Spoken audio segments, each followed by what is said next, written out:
moment, Hungary. Now, another 1-2 for McLaren, but the reason why I'm highlighting this is because this was the fourth 1-2 finish in a row for McLaren before the summer break, which equaled their record of 1-2 finishes in Formula 1 history.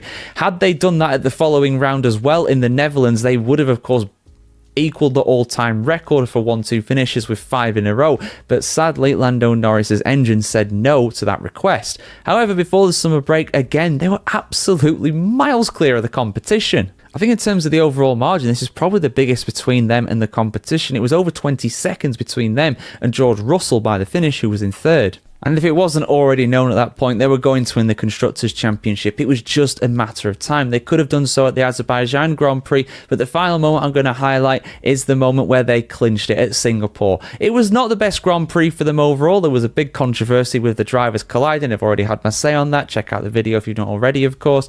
But third and fourth place for them overall was enough for them to clinch the Constructors' Championship with 6 rounds remaining, equaling the all-time record in that regard of Red Bull Racing from a couple of years ago. 6 rounds remaining and still top of the tree, and no one can catch them. Effectively 3/4 of the way through the season, they could just not turn up to the final 6 rounds. They'll still win the championship. They won't win the drivers, of course, at that point, I don't think, but that is all to play for, obviously.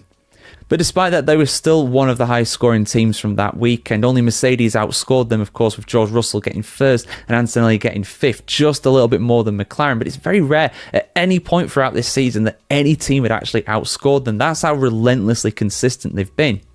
And you can criticise their conduct with the drivers all you want, but you can't argue with the results on track in terms of what McLaren as a team have achieved. It's been absolutely incredible.